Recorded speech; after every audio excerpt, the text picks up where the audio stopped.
Tres ko noon, itong si Senator Amy Marcos ang ating pag-uusapan dito sa video na to. Bago ho natin ituloy yung mga kaganapan sa impeachment trial nitong si Vice President Sara Duterte. Kitang-kita ho dito sa pagtatanong nitong si Atty. Ferrer na talagang pinag-initan o ginamit ng administrasyon nitong si Marcos Jr. para pagmukhahing masama yung mga pinaggamitan ng confidential fund nitong si Vice President Sara Duterte. Pero bago yan, isang like at isang subscribe. Kasi na ho tayo dyan sa mga gusto sumali sa ating community, yung join button nandiyan lang ho sa baba.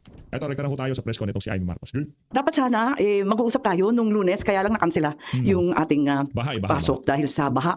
Matindi rin yung baha at wala halos balita tungkol sa mga namatay sa Cordillera na 16 na, napakarami pang missing, at na rin sa Cagayan at Ilocos Sur. Sana makover naman ng media yung mga nasalanta ng bagyo kasi kung ano-ano na lang yung pinamamalita, ngunit yung mga nasawi hindi na i-report ng sapat.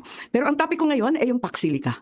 Yung Paxilica pagkat marami tayong naririnig na pinapalayas sa kanilang mga lupain, sa kanilang sinasakang mga lupa, ang mga taga-barangay O'Donnell, Araguren, and Santa Lucia sa Tarlac, sa Capas, at pati na rin yung mga IPs. Nung Lunes, sana sasama sila sa atin dito. Kaya lang hindi na sila nakatuloy at yun nga, kahit walang bagyo, ang tindi ng kabagat. Kaya't nais kong ipakita sa inyo yung konting interview sa ating mga IP at kabarangay.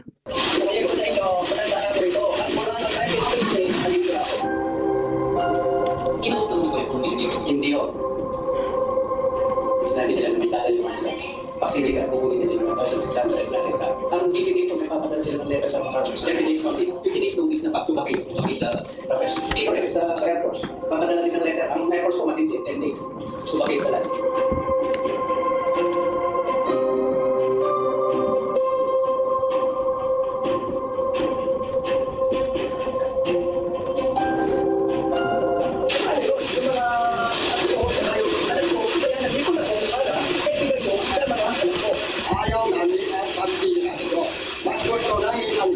Kaya nga dapat dali na lang sa Naga yung Paxilica at dinadala dyan sa lugar na yan, di ba? Yan ang isang kayamanan ng ating mga kabarangay. Ayaw na ng Paxilica. Gusto na nito. Actually, yung nag-umpisa kasi yan sa may tumulit ng mga farmers dito sa Visit Show, Pinyayan, na May IP. sila kasi nagsabi daw yung BCDA na magsusulat sila sa loob. Then tinanong namin, para saan? Kinausap ilang personal sila. So ang instruction niya, magtawag ka sa mga BCDA, sinabi nila na itatayo yung Paxilica. Nako. Ang nangyari po kasi, walang public consultation, walang public coordination sa LGU, ang BCDA, regarding sa tayo nila. Kinausap naman ako yung BCDA, hindi o. Nagbigay lang sila dito, nung tawagan mo namin sila, after ang tayo ng more than a week, tumating yung staff nila dito, si Ma'am Cesar. Sinabi nila na may tatayo yung Paxilica, kukunin nila yung 1,600 plus hectare. So ginawa po ni CAP is, nagkaroon kami ng public consultation, parang LGU at saka mga farmers, hindi kasama yung BCDA. Tinanong namin yung salubin nila, kung matutuloy yung Paxilica, ano yung plano nila. Ang pinupunto lang po ng LGU, i-educate kami ng Paxilica at saka ng BCDA. Bakit di sila magpadala ng representative ng Paxilica? Para i-explain sa buong mamamayan ng O'Donnell, Santa Lucia at mga affected barangays kung ano magiging effect para makapagtanong kami. Sabi ko sa inyo, ako, matanda na ako rito. Ang mga nang 1950, andito na ako. Dito sa ako rito. Ang kopya, marami pang mahol. Libre pa po. Ay, ang panahon na ngayon, nakikiting yung PCDA. Mayroon ko naman konting naipon ng lupa. Kung sabihin ko sa inyo, di bababa at 20 hectares. Ako naman, marami ko anak, 12 yung anak ko. Kung hindi ko ba, meron ka naman yung pagbibigyan. Tama ba yun? Yun, dumating yung PCDA, ang gusto nilang bayaran, yung ibang hektarya. Ano yun? Yung mga saka yung anak ko, kaya nandito na ko, para naibigay ko sa mga anak ko. O yung sabi sa ibang hektarya, naibigay ko sa mga anak ko, ayaw nila. Ako, sa pagkakit sa mga mga karaya, sa mga libro na lang sila pwede. Habang nandiyan ang ating kami, kalabaho, pagkatapos na yung narinig ako na ng kalabaho, paano ang tao, hindi mamamayan ng bisa nila. Yan, yung kababa ko na kaya po, sana, pinanawagan kami, dahil matang tinagaya yung mga kota, matulungan, kami dito sa dito bigayan, barangay ako ng kapasama. Yun ako, hindi lang sa kanya. Tulungan na kami, hindi ko pala.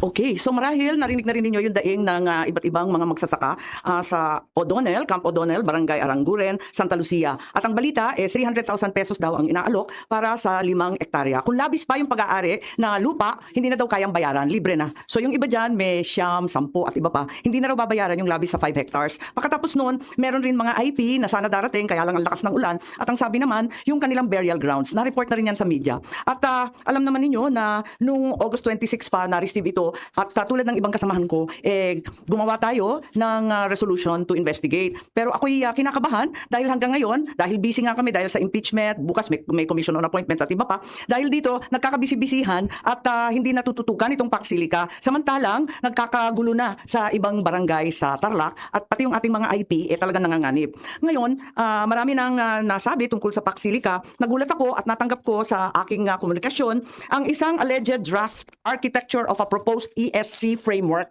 in the Philippines. Sinasabi na ito yung dokumento na pinaiikot ng DOJ for approval ng iba't ibang mga kasamang mga department. At ang tinutukoy nito, ang sinasabi, ito yung framework layer by layer, revised configuration. So, ang nakakagitla lang dito, bakit kinakailangan ng tinatawag na joint venture to own the land? Hindi ba Pilipinas ang may-ari ng lupa? Bakit hindi BCDA or di kaya yung iba't iba pang GOCC na 100%? Nakakakaba ang nakasulat dito dahil kahit sabihin pa nila na 60-40 yung joint venture sa land ko at 60% yung Pilipino, yung 40% halos may-ari na ng lupa. Nagiging master tenant siya at siya na ang mamamahala sa pagpapatakbo nitong special eco zone. Kung talagang kailangan ng JV, bakit may master tenant pa? Hindi ba pwedeng normal na economic zone yan tulad ng iba, ng Subic, ng Clark, ng iba't iba pa? Bakit kinakailangan pa ng master tenant para sa leasing? Parang binigay na natin dyan sa land ko lahat ng kapangyarihan at siya na ang may effective control sa hub. At bakit ganon? The master tenant is not Filipino. The JV, 60% Filipino. Bakit tini-turn over natin ang control sa mga dayuhan? 1,619 hectares, hindi na ito Pilipinas. Land ko property na to for 99 years.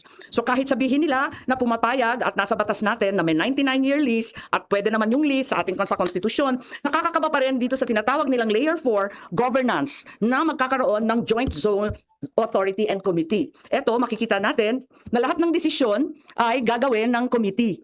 Lahat ng desisyon tungkol sa mga leasing, sa management, at iba pa. So nakakapagtaka din, kung paano makukuha ng JV yung 60% ng lupa. Alalahanin ninyo, 60% to ng 1,619 hectares, libre. Bakit hindi bibilhin? Wala bang makikinabang dyan itong mga magsasaka na inaagawan ng lupa sa 300,000? Malaking gulo yan mga kababayan kasi balita natin marami na daw kung nag-oorganisa. Diyan yung mga kababayan nating maapektuhan ng Paksilica na. Magulo yan, sa totoo lang. Kahit ako naman, malimbawa, meron akong lupang sakahan dyan at yun ang pinagkakabuhayan ko. Talagang pakikipaglaban ko yan. Ngayon, kung lalampas ng 5 hektarya, hindi nyo babayaran. Ano lang, 5 hektarya pababa lang. Hindi malaki problema natin doon. Diba? Yan, namana ko yun sa kalulululuhan ko eh. Diba? Sabi nung ama ko ano mo yan, ipamana mo siya apuhan mo. Dahil yan lang ang meron tayo.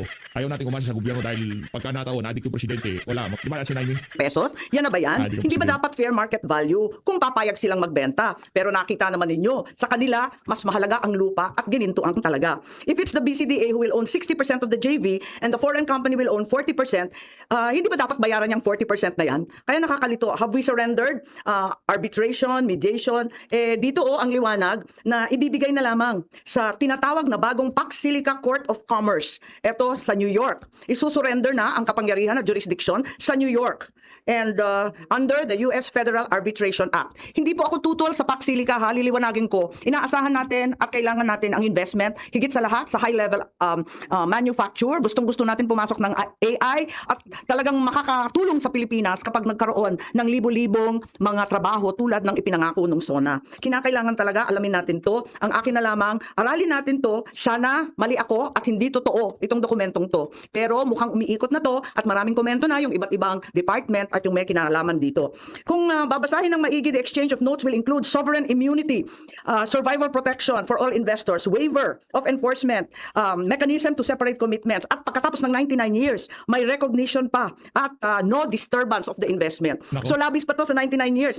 Malaki problema ho itong Paksilica na to. Dito pa lang ata sa agreement, talo na ho sa bayan ng Pilipino. Ano ba gagawin natin dito? Nervous yata. So kinakailangan ipaliwanag sana o iklaro ng ating pamahalaan kung ano yung mga concession na binibigay natin sa mga mag-i-invest. We have to determine also if this is a treaty or an executive agreement. Kasi hindi maliwanag kung talagang executive agreement to, di ba dapat temporary lang yan. At saka di ba dapat kung ano lang yan, operational, admin details ng gagawin. Yun lang naman ang executive agreement. Pero kung babaguhin ang batas ng Pilipinas, kung napakahaba ng panahon na halos lampas pa nung 99 years. Palagay ko, ibang usapan na yan at kinakailangan na tignan ng maigi at alamin kung talagang treaty ito. So ito yung pinagkakabahan namin na meron ganitong papel. Pagkatapos kung titignan ninyo yung Paksilica, ang parating binabanggit lamang yung eh yung mga jobs at saka investment sa AI at yung mga data center. Pero pagbasahin ng maigi yung pinirmahan ng Pilipinas, tatlo yan. So, may 3 strategic assets. Ito yung critical mineral reserves. Yan yung natural resources ng Pilipinas na yun na naman sa ating konstitusyon, pag-aari ng Pilipino.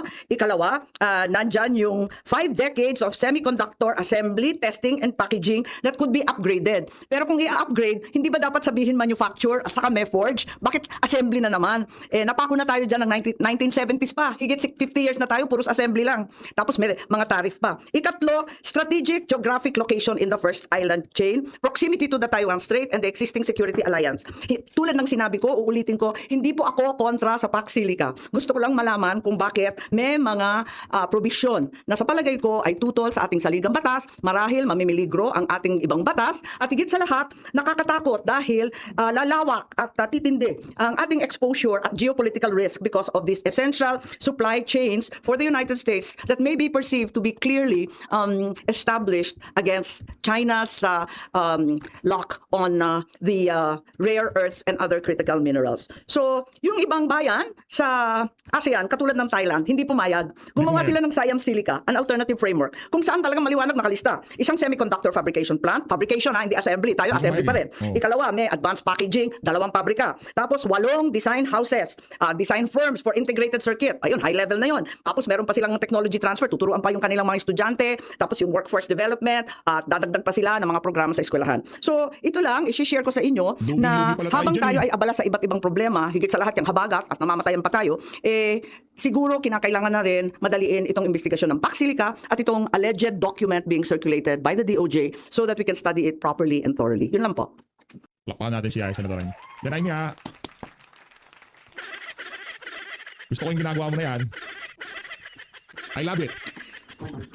I love it. Kung may lalabas sa salito, batas pwede po itong questionin sa Parliament. Well, ang totoo, bali-balita lang to. Inaasahan ko na mali ako, na hindi tama itong dokumentong to. Pero mukhang ito na yung pinag-uusapan kasi nakakita na rin ako ng mga comment tungkol dito.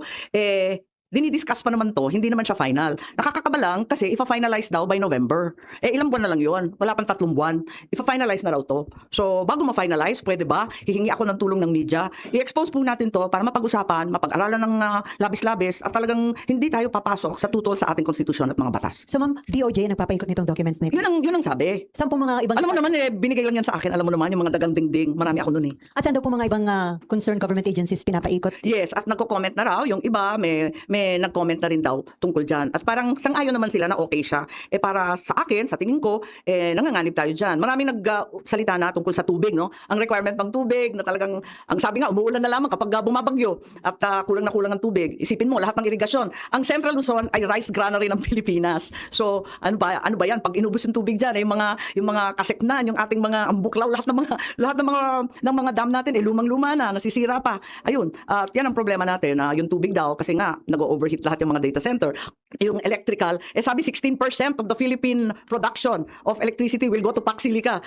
Sa katutak na brownout yung Visayas at Mindanao, ibibigay pa natin yan. Pag-aralan natin maigi. At ako'y kinakabahan dahil alam naman natin na hindi ganun kasimple. Ang hindi napapag-usapan, pero klaro na nasa Pax Silica, yung critical minerals processing. Ang sabi nila, hindi naman daw huhukayin ng Central Luzon kasi wala naman daw critical minerals dyan. Yung critical minerals, parang sinasabi yung mga nickel sa Surigao, etc. Pero, ang sabi nila, dadalhin daw lahat yan doon sa Pax Silica. At napaka-komplikado. Alam natin kung gaano ka-komplikado at gaano kadumi ang midstream processing niyan. To the point na, sabi nga, highly toxic ang processing. At kung minsan, radioactive pa. Kaya, ito, kinakabahan tayo dyan kasi malalason, pati yung tubig, ano yung strict regulatory policies natin dyan, kulang na kulang tayo sa regulasyon. Kasi nga, ito, yung napakadami ng vulnerabilities sa western supply chains dahil ang China ang may-ari ng 80 to 90% of rare earth and graphite as well as 70 to 80% of lithium and cobalt. So kukunin yung sa atin, ipoprocess dyan sa area ng Clark, gitnang-gitna yan, highly populated zones yan. Paano naman tayo magsusurvive ng toxic and radioactive materials? And of course, there's also the alternative development now na you mine the waste. Yung mga tailings, i-recycle, spent electronics, baka dapat pag-aralan rin yun at medyo mas safe at malinis yun. So yun lang. Ma'am, isa na lang, target na finalize by November and then ang completion? Yun ang Tuta niya yan, tuta ni Ping Lacson. Announcement na by November, parang yun ang in-announce nung nagpirmahan sila nung Abril. Di ba nung Abril nagpirmahan ang Pilipinas at si Yusek Rodolfo ng DTI-BOI ang siyang pumirma sa atin. Kaya lang, tinatanong ko, kung ganito kalaki, ganito kalawak, sapat ba ang isang Yusek, kahit isang magaling na Yusek katulad ni Yusek Rodolfo? Ang agreement nun kasi November eh. Hindi, ang sabi kasi, nung 16 April, sumama tayo sa Paxilica. With many other countries, hindi ko sinasabi na tayo lang. Pero ang sabi ng BCDA President, framework agreement negotiations are ongoing, intended for contract signing in November this year. So ma'am, kapag nag-conduct ng Senate hearing, sino yung mga pangunahing dapat magpaliwanag dito? Well, unang-una syempre yung mga kausap natin na mga magsasaka ang tinuturo yung BCDA. Naku, Maliban sa BCDA. BCDA, siguro tanungin rin natin ang DTI. Halos lahat ang DND rin kasi at saka yung DFA, gangho na gangho sila. Ang DOJ kailangan rin kausapin kasi sinasabi, ang nagpapaikot daw nito ay DOJ. Pero sa pakiwari ko yung pagkasulat niya, hindi siya sulat ng Pinoy. Wala. Nag-aalala lang ako kasi iba yung format. Parang hindi ko kabisado yan. First time ko nakakita, unang-una ginamit yung pangalan architecture. Di tayo gumagapa, di ba? Parang draft. Parang ganun, draft framework. Basta iba yung itsura ng pag Pilipino. Kilala natin yung sariling atin. Nagtataka lang ako saan to galing, kung talaga bang karapat-dapat na ikutin ito. At sana nagkakamali tayong lahat at hindi ito ang masundan. Total, hindi naman siya final pa eh. Hanggang November pa. Pero maikli na yung panahon kasi binigay na sa amin yung budget, busy tayo dito. Mamaya nakalimutan natin, pinirmahan na pala. Ma'am, are you asking Senate President Gatchalian po na gawin din itong priority? Kasi nga ma'am, sabi nyo, busy kayo sa impeachment trial, magkaka-budget deliberations pa, so very tight na po yung... Oo naman, syempre nananawagan tayo sa Senate President at pati na rin sa mga department na aralin itong maigi. Kasi gustong-gusto natin na magkaroon ng malaking investment sa Pilipinas at tunay na gagawa ng trabaho. Pero kung ganito rin lang, parang nakakakaba. Baka mas peligroso pa to. Baka malagay tayo sa alinlangan nito eh. Ma'am, kaya lang baka maging concern yung hindi pa po nabubuo yung committees as raised by Senator Rafi Actually, Tulfo last night. nabubuo na yung mga committee. Ang totoo, buo na naman yung committee. Ang problema lang namin kung ano ang mangyayari sa mga minority members na 3 na wala rito. Yun ang problema namin talaga. So, may gusto na sa joint minority from May lista na kami. Nagne-negotiate lang kung paano gagawin dun sa 3 namin na hindi makapasok, hindi makapag-participate at ang sinasabi hindi rin boboto. Ano yung sabihin, anong gagawin sa 3, meaning gusto nyo rin po maging members pa rin Yes, sila? of course. Kahit paano senador naman sila. Hindi naman sila nahatulan. Ba't naman ganyan? So negotiation pa po para maging members sila ng standing committees? Kasi ma'am, may chairman na po Hindi lang yung committee ang issue. Yung issue namin is yung participation. So medyo stuck up kami doon. Sa totoo lang. Pero Mas mahalaga kasi yun. But that's not what I'm here for. And I'm not competent to, sabi nga nila dyan, na not competent to answer. At kinakailangan siguro, hayaan muna natin na magkaukus at matapos yung usapin. Pero manong committees po dapat ang mag-hearing tungkol sa Paxilica? Economic Affairs, Blue Ribbon? Ang dami nga eh. Ang dami ng sangkot nito eh. Napakadami. Pati agriculture, kailangan malaman kasi paano yung food security. Ang daing ng committee, hindi ko sure. Ma'am, Committee of the Whole, will you push Committee of... Kung pwede rin naman. Pero baka mas matagal pa yun. Andyan na naman kami sa plenary. Wala nang time. Sa akin, kung ano yung pinaka-expeditious, gawin na natin. Kasi napakalapit na nito. At kung totoong mag-i-invest ng bilyon-bilyon, mawala pa yung pagkakataon, yung opportunity natin para rito. Ayoko naman mawala. Yung akin lang, ilagay naman sa tama. Parang may alternatives naman, katulad ng Thailand, ng ibang bansa, na nakisapi, pero hindi naman sinurrender ang kanilang jurisdiction at kapangyarihan. Kung ito pa ng Paxilica, mag-benefit na ba? Ano sa administration o next administration?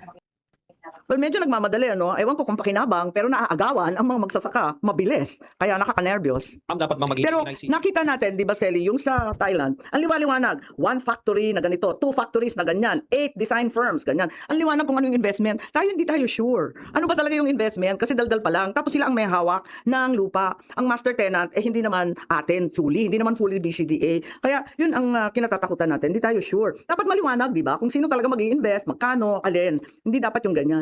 So, yun nga, Ma'am, dapat I enjoin you to study this at pag-usapan natin ng maigi kasi mahirap na kung hindi natin pag-aralan ng mabuti. Ma'am, dapat ba maghinay-hinay si PBBM, ang administrasyon tungkol dito? Well, wag naman maghinay-hinay na mawala naman yung pagkakataon. Sayang naman, ang akin na lang is aralin natin what Antiklar malinaw ha, hindi gustong bitawan nitong si Senator Amy yung investment. Kumbaga, gawin naman natin na paborable sa sambayan ng Pilipino. concessions are we giving? Are we actually surrendering jurisdiction and sovereignty over this land area, this vast land area? Is this really a treaty or an executive agreement? Pagkahaba-haba ng panahon, pagkalawak-lawak ng lupain. Kung treaty yan, I'm sure, wala naman tututol kung maganda para sa Pilipinas. Walang problema yun. Mabilis pa kami sa alas 4 magpipirma dito ng treaty kapag maganda. Pag walang issue, mabilis lang yan eh. And if there is, for example, an agreement requiring tax incentives, kasi parang dun patungo, hindi binibigay under the present law, baka kailangan na naman ng congressional action. So yun lang ang akin. Aralin natin ng maigi at gawin natin properly. Ma'am, baka gusto niyo lang po mag-comment doon sa sinabi po ni dating Secretary Bunoan na meron daw pong discretion si Senate President Subiri, former Senate President Subiri. Na-competent na naman ako. Mas maigi siguro kausapin yung si Sa Liz. leadership funds. Maybe we should ask Senator Subiri. Hindi ko alam yun eh. Wala akong alam dun eh. Ma'am, meron pang Pasensya. ibang minority senators din na nabanggit siguro. I think you have to interview them. Wala akong alam tungkol dyan eh. Sorry, nabanggit din daw po yung pangalan niyo ni former Secretary Bunoan, no? Ano Sabi daw? daw po niya, nagpasalamat daw po kayo sa assistance niya with regards to infrastructure projects, ma'am. Any comment on that po? Hindi ko alam, nagpasalamat saan. Parati naman ako nagpapasalamat sa lahat ng department kung meron silang gagawin sa Ilocos Norte. Kailyan o kababayan ko si Secretary Bunoan, hindi ko alam kung anong pasasalamat ang tinutukoy dyan. Nagpapasalamat rin naman ako kay Secretary Gatchalian, dati Secretary Erbosa. Parati naman kami magalang sa Ilocos at kinikilala ang utang na loob. Pero hindi ko alam kung ano yun eh. Thank you, Sen. Po. po yung pasilika, so dagan dito sa kailangan naman. Oo naman, pero like you saw, di ba kagabi, ang bilis-bilis yung mga New Zealand, wala namang hassle, wala namang kahasal-hasal, gawin na, kung maganda, di gawin na, para maayos at walang butas, walang magtatanong, wala tayong sabit. No, not at all. Siyempre, maganda yan eh. Kung talagang magle-level up ang Pilipinas, maganda. Pero ayoko na maging toxic and radioactive yung buong Central Luzon dahil sa critical materials processing. Ayoko mawalan tayo ng food security dahil wala ng tubig at yung mga lupa inangkin na nila. Tapos, anong gagawin natin pag inubos na 16% ng buong Pilipinas ng kuryente? Maraming problema. Higit sa lahat, ayokong gawing target practice ang Pilipinas dahil sa geopolitical risk that this may be read as putting the Philippines. Mag-interject kayo kay Silent Daltang mamaya. Kanina? Mag-clarify question kayo mamaya kay Silent Daltang po. Depende. Baka naman, marami na rin natanong yung defense, marami pang magtatanong. So, tingnan natin. Ayoko naman paulit-ulit kung natanong na, edi tahimik na ako. Pero kung may bago pa at hindi pa natatakil, edi syempre, handa naman ako magtanong. Okay? Okay, ayun na nga mga kababayan, dito na natatapos yung ating reaction video. Maraming salamat sa pag-support sa PH Update. Mag-ingat ko kay lahat. Wala na Pilipinas. Pambihira talaga. O manluloko talaga itong administrasyon na to. Para sa Paxilica, kung gusto nyong magkaroon ng maayos na agreement, hintayin nyo ang susunod na administrasyon. May ayong kadil nyo dyan, adik, mahirap na. Diba? Baka ginugutan lang kayo dyan. Ayun natin Pilipinas.